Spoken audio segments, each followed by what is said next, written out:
नमस्कार विद्यार्थियों, मैं Sita Soni, assistant professor department of zoology. आज हम बीएससी पार्ट 3 के जेनेटिक्स एंड बायोटेक्नोलॉजी टॉपिक पर डिस्कशन कर रहे हैं।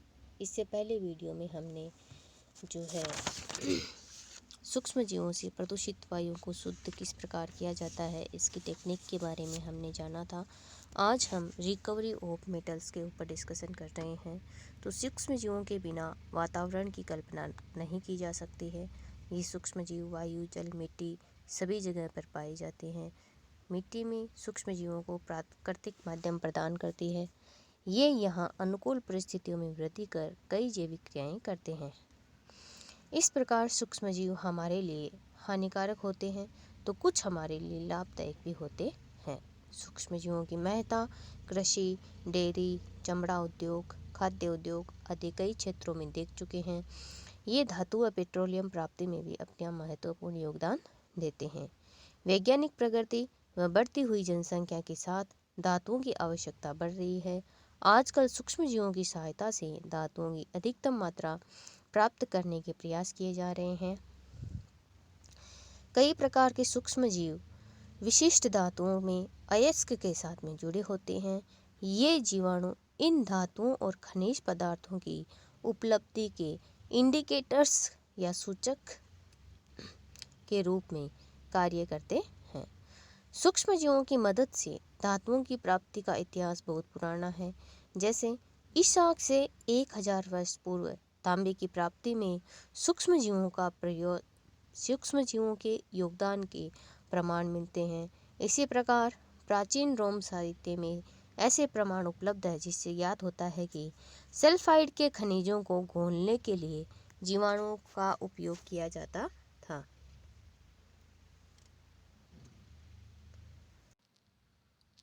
अमेरिका में 10% तांबे का उत्पादन इसी जैव टेक्निक के द्वारा किया जाता है। तांबे के उत्पादन में थायोबैसिलस फेरिओक्सिडेंस का उपयोग किया जाता है। यह जैव तकनीकी जीवाणु प्रेरित ऑक्सी अवकरण तकनीक तथा जैव निच्छालन या बायो लीचिंग पर आधारित होती है। इस जैव तकनीकी द्वारा निम्न श्रेणी वाले तांबे व यूरेनियम अयस्कों से अधिक शुद्ध धातु प्राप्त करते हैं। सल्फाइड धातुओं का ऑक्सीकरण कर सल्फेट एवं सल्फ्यूरिक अम्ल बनाने हेतु जीवाणुओं का उपयोग किया जाता है। इस क्रिया को गति देने के लिए थायोबैसिलस थायोऑक्सीडेंस, थायोबैसिलस फेरोक्सीडेंस, फेरोबैसिलस टेरिऑक्सीडेंस, फेरोबैसिलस सल्फॉक्सीडेंस इत्यादि का उपयोग किया जाता है। जीवाणु का उपयोग तांबा, निकल, molybdenum, zinc, arsenic, antimony, germanium धातुओं के सल्फेट अयस्कों को प्राप्त करने के लिए किया जाता है। जैव निच्छालन तकनीकी से निकल, zinc, cobalt, tin, cadmium, molybdenum, antimony, arsenic आदि कई धातुओं को उनके अयस्कों से अधिकतम मात्रा में प्राप्त किया जा सकता है। इस तकनीकी का उपयोग कर अघुलनशील लेड सल्फेट को अन्य धातु अयस्कों से अलग किया जा सकता है। इस तकनीकी में लियोबैसिलस फेरोऑक्सीडेंस जीवाणु का उपयोग किया जाता है।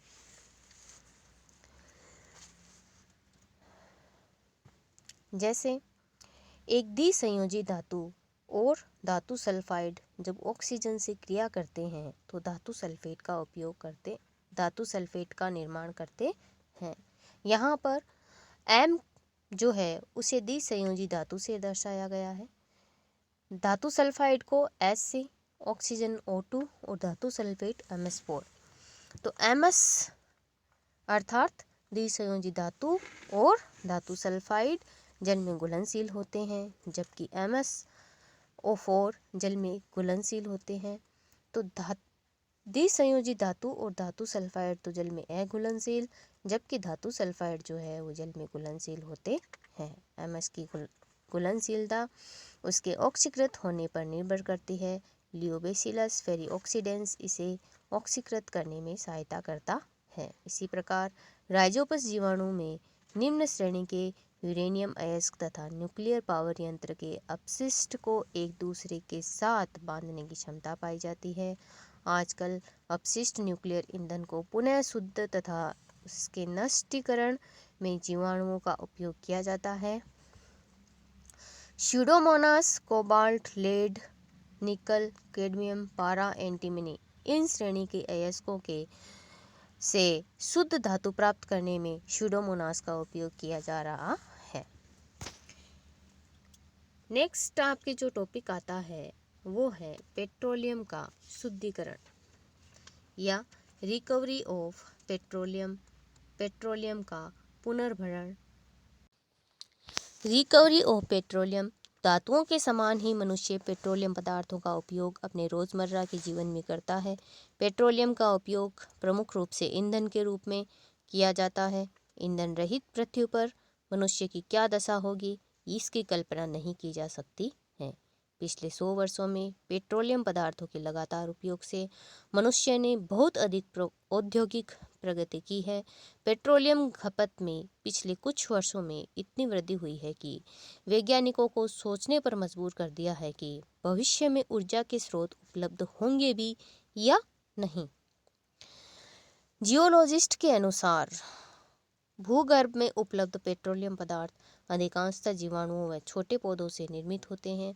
मिट्टी व समुद्र में उपस्थित अपने रहने के स्थान पर कार्बनिक पदार्थों का भंडार तो उत्पन्न करते हैं, साथ ही अधिक गहराई में भी उपस्थित रहते हुए कोयले, पेट्रोलियम आदि के भंडार भी उपस्थिति के सूचक के रूप में भी कार्य करते हैं। जीवाणुओं की विशेष क्रिया से ही समुद्र तल में के विक्षेप या सेडिमेंट में तेल का निर्माण व पादप व जंतु के कार्बनिक अवशेषों से होता है। जब जीवाणु समुद्र की सतह पर जमने लगते हैं तो उन पर खनिजों के विक्षेप की एक तह जमने लगती है, जिसके परिणाम स्वरूप तेल की छोटी छोटी बूंदें निकलने लगती है। ये बूंदें रासायनिक क्रियाओं, अधिक ताप, दाब, अवयव, वातावरण के कारण समुद्र की सतह के नीचे संग्रहित हो जाती है। यही कारण है कि तेल के भंडारों वाले क्षेत्रों में ऑयल बैक्टीरिया बहुत अधिक पाए जाते हैं। इनकी अधिक संख्या की में उपस्थिति पेट्रोलियम पदार्थों की उपस्थिति दर्शाती है। पृथ्वी में इस प्रकार संग्रहित तेल किसी द्रव्य के रूप में एकत्रित नहीं रहता, वरन चट्टानों के कणों पर आवरण के रूप में पाया जाता है। इन तेल भंडारों को भूमि की सतह पर लाने से पहले इन्हें अलग करना आवश्यक होता है। इन्हें विशेष उपचार के द्वारा अलग किया जाता है। इसे तृतीयक सेल प्राप्ति तकनीकी या तृतीयक सेल प्राप्ति तकनीकी कहते हैं। इस तकनीकी में ऐसे पदार्थ मिलाए जाते हैं जो उन कणों में विस्कस गुण उत्पन्न करते हैं। ऐसे पदार्थों को जैंथन गम कहते हैं। जैंथन गम जो है वो जैंथोमेनास कैम्पेसिट्रस द्वारा स्रावित पॉलीसेकेराइड होता है, जो स्वभाव से निष्क्रिय होता है।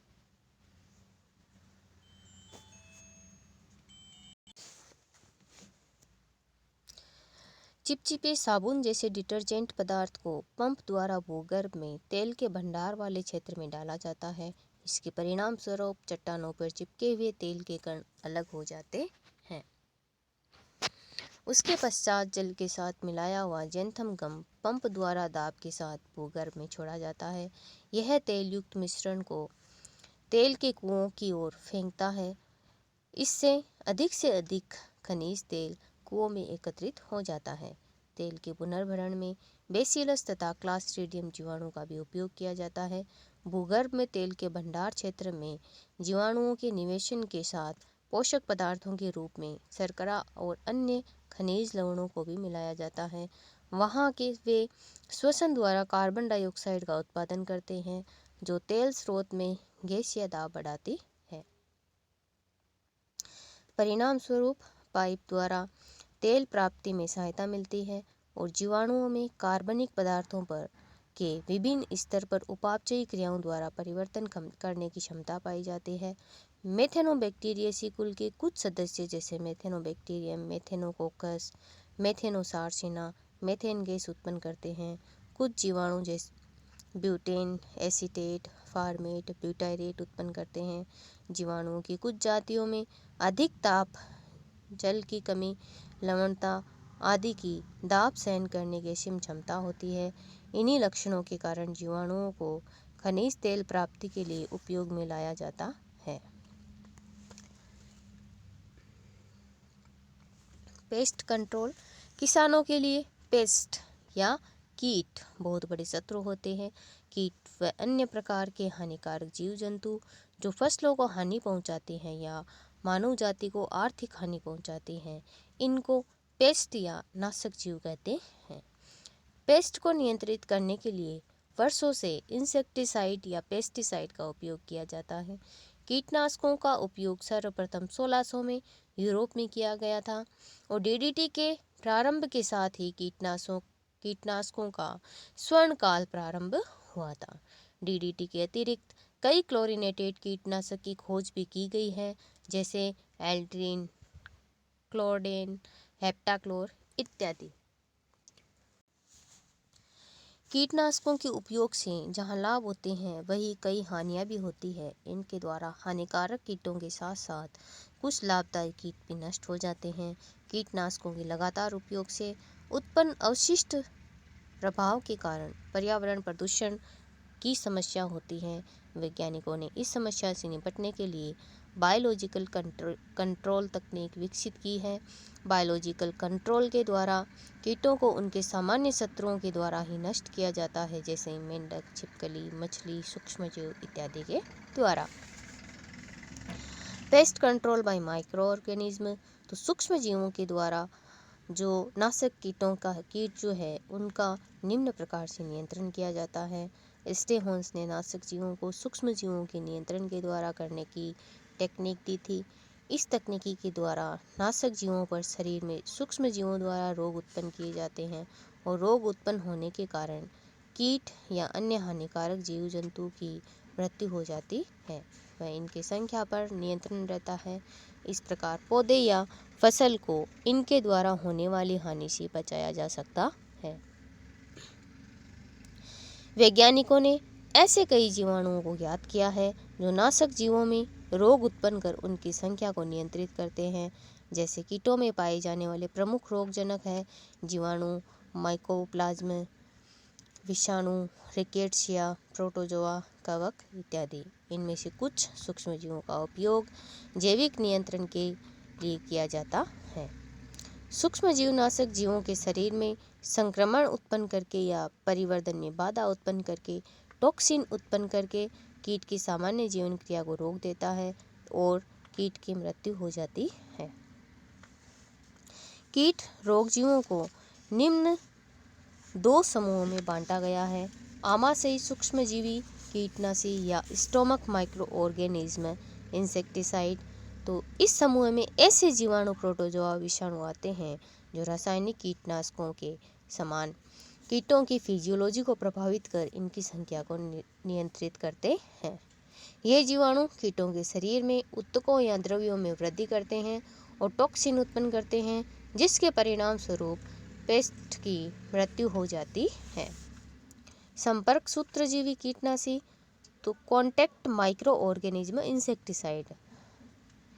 ये वे सूक्ष्मजीव होते हैं जो कीटों की त्वचा के संपर्क में आने पर उनके शरीर में प्रवेश कर जाते हैं और उनकी मृत्यु कर देते हैं।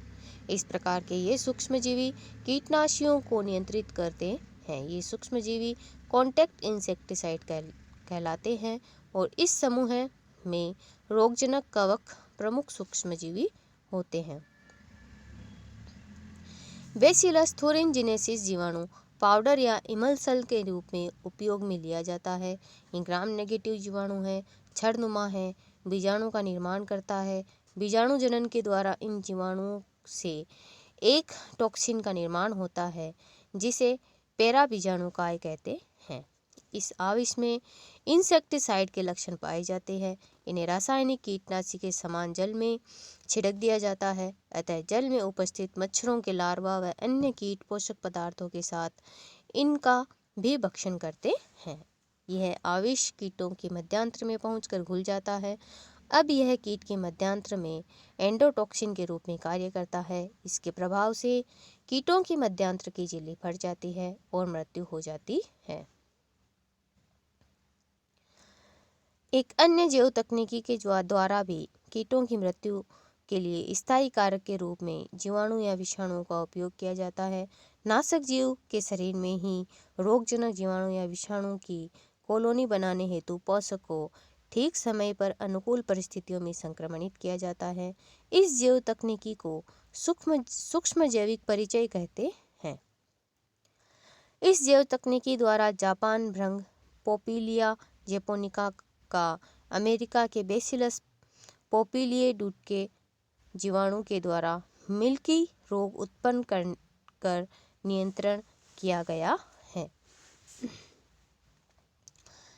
विभिन्न प्रकार के सूक्ष्म जीव कीटनाशी भी पाए जाते हैं, जैसे जीवाणु कीटनाशी, कवक कीटनाशक, bacterial insecticide, fungi insecticide, rickettsia विषाणु कीटनाशी भी प्रेजेंट होते हैं। सूक्ष्म जीवों द्वारा कीटनाशक नियंत्रण के कुछ विशेष लाभ पाए जाते हैं यहाँ पर, जैसे ये अत्यधिक विशिष्ट प्रकार के होते हैं, विशिष्ट प्रकार के कीटों को ही प्रभावित करते हैं। ये सिर्फ हानिकारक कीटों को नष्ट करते हैं, लाभदायक कीटों को नष्ट नहीं करते। ये सबसे पहला गुण है इसका। फिर सूक्ष्मजीव कीटनाशक रासायनिक कीटनाशकों की तरह टॉक्सिक नहीं छोड़ते, अतः ये अन्य जीव जंतुओं को भी किसी प्रकार की हानि नहीं पहुंचाते हैं। इन कीटनाशकों को बहुत कम मात्रा आवश्यक परिणाम उत्पन्न कर सकते हैं, बहुत कम मात्रा में ही, और ये उपयोग में बहुत आसान होते हैं। ये पाउडर के समान छिड़क कर या जल में साबुन के समान घोल कर छिड़काव करके वायु में बिखेर कर इनको उपयोग में लाया जा सकता है।